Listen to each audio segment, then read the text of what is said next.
आज से 5 साल पहले एमएलए था, वो इस गांव को डुबा गया।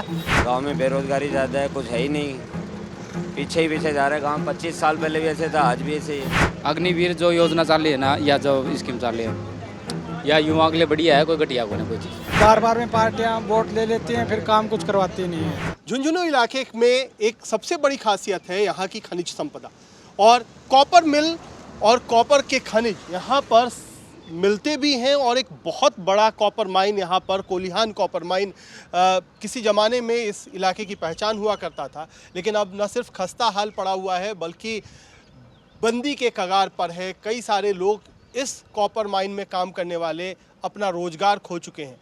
एक ज़माना था जब इसमें लगभग 13,000 कर्मचारी काम करते थे, आज उनकी संख्या 1,000 से भी कम बताई जाती है। तो ये जब रोजगार की बात हो रही है पूरे देश में, उस समय सरकारी संस्थान ऐसे बंद पड़े हुए हैं या बंद होने के कगार पर हैं जिनसे कम से कम युवाओं को और ख़ास तौर पर लोकल रहने वालों को बड़े रोजगार के साधन मुहैया हो सकते थे। झुंझुनू लोकसभा क्षेत्र का खेतड़ी विधानसभा, ये तो कई सारी चीज़ों के लिए जाना जाता है, लेकिन सबसे ज़्यादा जाना जाता है तांबे के लिए। तांबे की खान, कॉपर की खान यहाँ पर है, लेकिन जो कारखाना है वो बंद हो गया और उसका प्रभाव पूरे इलाके पर पड़ा। एक तरीके से जो आर्थिक तौर पर रीढ़ की हड्डी होती थी वो बंद हो गई। कई सारे युवा हैं। क्या इस बार इलेक्शन का माहौल है? कांग्रेस है यहाँ पे। तो वजह क्या? वजह बस सचिन पायलट के फैन है हम तो। लेकिन यहाँ कहा जाता है कि कारखाने थे वो बंद हो गए। खाने तो बंद बहुत दिनों से हो रहे हैं, आज थोड़ी हुई है, सालों से हो रहे हैं ये तो। आप लोगों को क्या लगता है क्या है किस चीज़ में? चुनाव का? ये जो आने वाले चुनाव है, जी बिल्कुल। बढ़िया माहौल है। क्या लगता है, क्या मुद्दे क्या है? मुद्दे विकास चाहिए गांव में। गांव में बेरोजगारी ज़्यादा है, कुछ है ही नहीं, पीछे ही पीछे जा रहा है गांव। 25 साल पहले भी ऐसे था, आज भी ऐसे ही है। कोई तरक्की चाहिए, बेरोजगार चाहिए गांव में लोगों को। बेरोजगार डोल रहे हैं लड़के बेचारे, पढ़े लिखे हुए भी। यहाँ की जो एमएलए भी था, वो भी इसको गांव के अंदर इस गांव को डुबा गया। या आज से 5 साल पहले एमएलए था, वो इस गांव को डुबा गया। खेतरी से 20 साल 5 बार 4 बार 5 बार एमएलए बन चुका वो, इस गांव को डुबा चुका वो। अब धर्मपाल जी बने, पता है क्या करते हैं वो एमएलए साहब इस गांव के लिए। लेकिन क्या मुद्दे क्या हैं कि काम नहीं हो रहा है, खनिज बंद है, क्या है? सर कॉपर प्लांट बंद है, मजदूर लोग परेशान होते हैं, सर। क्या होता है? नौकरी के लिए नौकरी है आपके पास या नौकरी के लिए युवाओं को भटकना पड़ता है? नहीं सर, युवा ने भटकना कौन पड़ रहा, जय नौकरी करवाड़ होना चाहिए। जो पढ़े को वो नौकरी लागू को, जब मैं पढ़ आया, मैं भी आज टेम्पू ले रहा है, टेम्पू चलाने लग रहा है, धंधो कर रहे हैं, कोई दिक्कत नहीं हमारा, कोई प्रॉब्लम नहीं। इस इलाके से बहुत सारे लोग आर्मी में भी जाते थे, अभी भी जाते हैं। हाँ, तैयारी करें बढ़िया और आराम से भर्ती हो। अग्निवीर योजना को लेकर के भी आप लोग कुछ सोचते हैं? नहीं सर, वो जैसे पब्लिक जितनी बढ़ोतरी होगी ना, जैसे जनसंख्या में बढ़ोतरी होगी तो तानवीर वैकेंसी भी कम निकलेंगी, तो सिलेक्शन भी कम हो। तो या सब ने एक अग्निवीर जो योजना चाली है ना, या जो स्कीम चाली है, या युवाओं के लिए बढ़िया है, कोई घटिया को नहीं कोई चीज़। बार बार में पार्टियां वोट ले लेती हैं, फिर काम कुछ करवाती नहीं है। यहाँ अलग अलग नेता जो आ रहे हैं वो कह रहे हैं कि हम ये करवा देंगे, वो करवा देंगे, लेकिन उनके पास ऐसा कोई काम नहीं है। वो सिर्फ कहने की बातें हैं। क्या होना चाहिए युवाओं के लिए? क्या होना चाहिए युवाओं के लिए? एक तो रोजगार होना चाहिए। यहाँ कोई तो रोजगार नहीं है। आप यहाँ अंदर डिपो देख लो, कोई एक आधी बस ही नहीं खड़ी है यहाँ पर। अब मेरे को वहाँ 1 घंटा हो गया, पहले बस थी, आज एक भी बस नहीं है। कभी काम होता है, कभी नहीं होता। तो क्यों रोजगार क्यों कम हो गया? रोजगार तो साहब ये नेता ही आएगा होगा कहीं की, अब क्या बताऊँ, या खुद को कर सही हमारा रोजगार दी। कॉपर प्लांट था वो चलता साहब, अब उसके अंदर बाहर के बंदे आ रहे हैं, लोकल बंदे घूम रहे हैं साहब। खा गए। हाँ भाई साहब, क्या आपका लगता है कि क्या है यहाँ के मुद्दे, क्या है खेतरी? मुद्दे तो क्या है यहाँ पे? रोजगार है, बेरोजगारी है, लेकिन करने की नीति नहीं है साहब। मेन बात यह, धंधे क्यों नहीं है? हर आदमी के पास 1,000 धंधे हैं, करना चाहे तो वो। अगर कोई समस्या हो तो मिलो किसी से, न मिलते हैं, न कोई मुद्दा उठाते हैं। वो सब किसी समस्या है वो सुनते हैं, देखते हैं, उसके ऊपर बोलते आते नहीं हैं। तो फिर क्या करेंगे? जनता क्या करेगी? नेता क्या करेंगे? नेता के पास कभी कोई गया कि समस्या ये है? बस मीटिंगों में जाते हैं, पंडाल देखते हैं, बस आ जाते हैं। ये बताओ, कभी जाओ तो सही, कब समस्या बताओ उनको। तो ये तकलीफ है इस पूरे इलाके की। तो कई सारे लोगों के बाल सफ़ेद हो गए, लेकिन यहाँ पर ये जो खनिज है वाला प्लांट है वो बंद का बंद ही रहा। हाँ बंदी है। तब आपकी उम्र क्या थी जब ये प्लांट बंद हुआ? करीब 10 साल हो गए इसको बंद है। हाँ 10 साल तो हो ही रहे हैं करीब। 20 से ऊपर हो गए। तो ये स्थिति है। ये माना जाता है कि एक तरीके से इस जमीन में सोना है, खनिज है, कॉपर है, जो कि बहुत सारे रोजगार के अवसर पैदा करवा सकता है, जो बहुत सारी युवाओं को रोजगार दे सकता है। लेकिन प्लांट्स बंद पड़े हुए हैं। जो खनिज है उनका अवैध धंधा अभी भी बदस्तूर चलता है, और यही वजह है कि ये जो लोकसभा क्षेत्र है यहाँ पर अब भी पिछड़ापन हावी है। झुंझुनू से कांग्रेस प्रत्याशी विजेंद्र सिंह ओला जी हमारे साथ हैं। विजेंद्र जी, अभी भाषण भी सुन रहा था, आपने कहा कि ये देश में चुनाव बहुत विपरीत परिस्थितियों में हो रहा है, और लगातार आप ये अपने भाषणों में कह रहे हैं। क्या मतलब है? देश में लोकतंत्र खतरे में है। जो जैसा वो स्टेटमेंट दे रहे हैं, जैसा वो जिस भाषा में बोल रहे हैं, सारे हमारे इंडिया गठबंधन के लोग कह रहे हैं। हमारे राष्ट्रीय अध्यक्ष मल्लिकार्जुन खड़गे ने भी कहा है। और विषम परिस्थितियों में तो हो रहा, चुनाव के बीच में आप एक पॉलिटिकल पार्टी के खाते सीज कर दो, दो पॉलिटिकल पार्टियों के अध्यक्षों को गिरफ्तार कर लो। पहले कर सकते थे, बाद में कर लेते। चुनाव के बीच में इस तरह की कभी ऐसी नहीं हुई, कभी भी ऐसा नहीं हुआ है।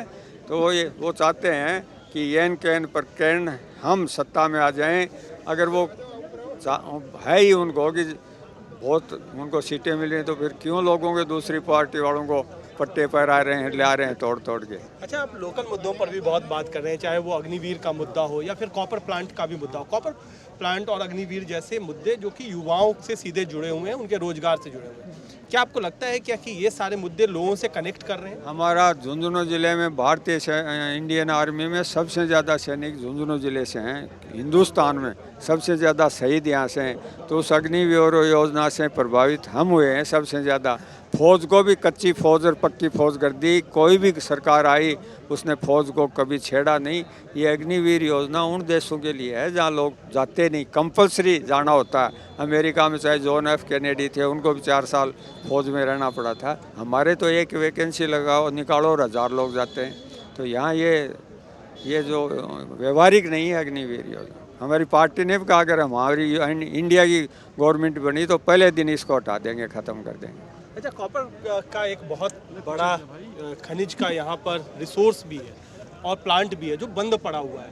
कई लोगों की शिकायत है कि जब शीशराम ओला जी मंत्री थे तब बंद हुआ, तो क्या इसमें क्या नहीं हुआ बंद? तब नहीं हुआ। उन्होंने तो आप देखिए, ये 1975 में इंदिरा जी को ले आके शीशराम जी ओला उससे पहले खेतड़ी से एमएलए थे, 3 बार एमएलए रहे, तब इसको चालू करवाया। NDMC चाल रखती थी, और फिर इंदिरा जी को ले आके प्रधानमंत्री थी, स्मेल्टर लगवाया। ओला जी जब मंत्री बने तो ये कॉपर प्लांट बिल्कुल बहुत मृतप्राय स्थिति में था। उन्होंने इसको पुनर्जीवित किया, और न केवल पुनर्जीवित किया बल्कि मिनी रतन में इसको शामिल करवाया, और ये मुनाफे में आ गया था। जो ही इनकी सरकार आई, पहले भी ओला साहब के बनने से पहले भी इसको बेचना चाहते। अब जो स्मेल्टर है हमारा यहाँ का, उसको बंद कर दिया। वो थोड़े से बजट से वो अपग्रेड हो सकता था। यहाँ से अब कच्चा माल निकालते हैं और उसको दूसरे प्रदेशों में भेजते हैं।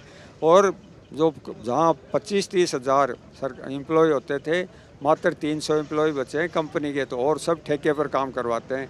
तो ये ओला साहब ने तो न केवल इसको मिनी रतन दिलवाया, बल्कि जितने भी कर्मचारियों की थी उनकी एज बढ़ाई, उनके जो बकाया प्रलाभ थे वो सब दिलवाए। सारी जनता जानती है। अच्छा, आपके जो विरोधियों विवादास्पद बयानों में बड़े घिरे हुए हैं, आजकल कुछ बयान दे रहे हैं कि किस तरीके के, उन बयानों पर आपकी क्या टिप्पणी? नहीं, उन बयानों पर तो आप लोग ही टिप्पणी करो। हमको तो ऐसे संस्कार दिए नहीं, न हम ऐसी भाषा में बोलते हैं। हम तो सबकी इज्जत करते हैं, सबका विश्वास लेके चलते हैं। जो उन्होंने बयान दिए हैं तो उनका तो वही जवाब दे सकते हैं। तो क्या लगता है कि इससे पब्लिक में आप उसको नहीं उठा रहे? क्यों? क्या आपको लगता है क्या कि ये एक नेगेटिव पब्लिसिटी है, या उसको आप जानबूझ करके नहीं दे रहे हैं? मैं जानबूझ के नहीं दे रहा हूँ, पब्लिक ही देगी उस पर जवाब। चलिए, तो ये तरीका है। विजेंद्र ओला है जो कि कांग्रेस के प्रत्याशी है झुंझुनू से, और लगातार लोकल कनेक्ट को भी स्टैब्लिश करने की कोशिश करते हैं। साथ ही साथ बीजेपी के प्रत्याशी पर सीधे हमला नहीं बोल रहे हैं, कह रहे हैं पब्लिक चुनावों में उस पर जवाब देगी। क्या बस आती है, क्या बहुत दिक्कत होती है? तो भाई दिक्कत तो हो रही है। किस तरीके की दिक्कत है? दिक्कत का नहीं हो रही पर खड़े यार देखो कहीं बस को नहीं आ रही। महंगाई कैसी है? घर चल रहा है घर बार? महंगाई तो कहीं हो रही है। ये बैठ लो चालो देखो बस खड़ी। आपको क्या लगता है महंगाई है नहीं है? महंगाई है भाई, सब क्या कि महंगाई है और क्या। रोजगार ना हो सकेगा, महंगाई खड़ी है। रोजगार तो कुछ है को नहीं। घर बैठे हैं, घर में बैठे हैं, क्या क्या रोजगार है? घर कोई पैदा को नहीं। और लड़की है इसकी 12वीं पास कर ली, प्राइवेट तो गाला तो फीस मांगे, फीस कट से लिया। तो रोजगार नहीं है, फीस ज़्यादा है, महंगाई बढ़ गई। रोजगार है ही वो, रोजगार है खटे। सिलाई करा, हर काम चलावा। कुछ लड़कियां कॉलेज जा रही हैं, क्या क्या दिक्कत है लड़कियां?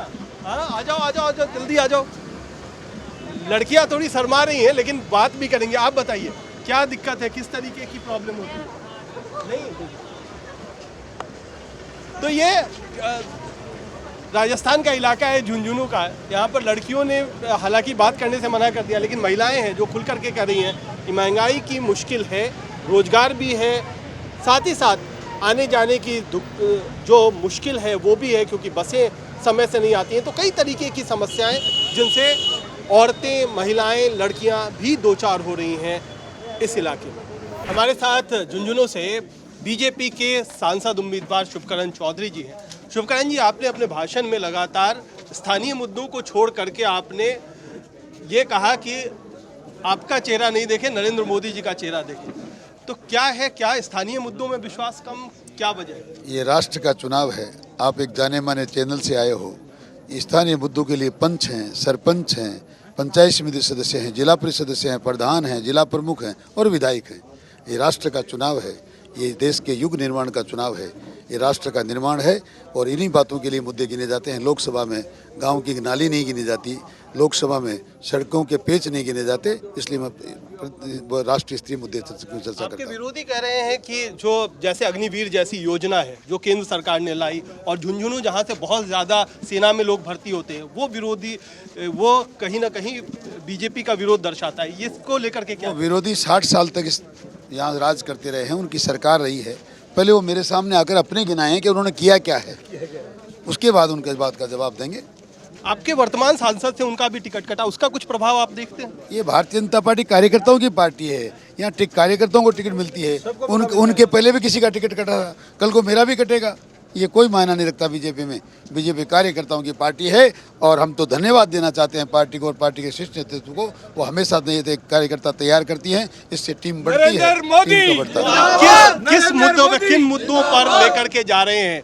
क्योंकि इस बार जो पुराने एमपी हैं उनकी भी एंटी इनकम्बेंसी आपको ही झेलनी पड़ेगी। भारतीय जनता पार्टी में कोई एंटी इनकम्बेंसी होगी। पूर्व सांसद भी मेरे साथ कंधे से कंधा मिलाकर काम कर रहे हैं, बाकी कार्यकर्ता भी काम कर रहे हैं। नहर का मुद्दा है, पानी का मुद्दा है, बरसों से यहाँ बना हुआ है। हम कई बहुत सारे मुद्दे हैं, उनके ऊपर चुनाव लड़ रहे हैं। अच्छा, आपके कुछ विवादास्पद बयान है कि अगर किसी ने वोट नहीं दिया तो उसको लेकर के भी आपने बयान दिया। कोई बयान हमने नहीं दिया। हम तो ये कह रहे हैं सनातन संस्कृति की जय हो, सनातन संस्कृति का सम्मान करना चाहिए और इस बात में मुझे कोई आपत्ति नहीं। मैंने जो कहा है सनातन संस्कृति के लिए, उस पर आज भी बिल्कुल मैं तैयार हूँ बोलने के लिए। तो आपने जो कहा था पहले, पुराना बयान था, उस पर आपको कोई, उसको लेकर के आपको कोई सफाई नहीं देनी है, आप उस पर अभी भी अडिग? नहीं, किसी प्रकार का कोई बयान ऐसा दिया नहीं। मैंने सनातन संस्कृति की जिंदाबाद का नारा लगाया है, लगा रहे हैं और लगाते रहेंगे। तो ये है झुंझुनू से शुभकरण चौधरी जो बीजेपी के उम्मीदवार हैं और कह रहे हैं क्या कि जो भी विवाद हुआ है उनको बयानों को लेकर के और तमाम जो भी बातें हैं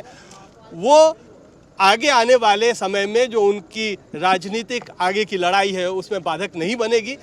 मोदी जी के नाम पर चुनाव लड़ रहे हैं। स्थानीय मुद्दे स्थानीय चुनावों में ज़्यादा मतलब रखते हैं, राष्ट्रीय चुनावों में उनका कोई बहुत मायना नहीं है।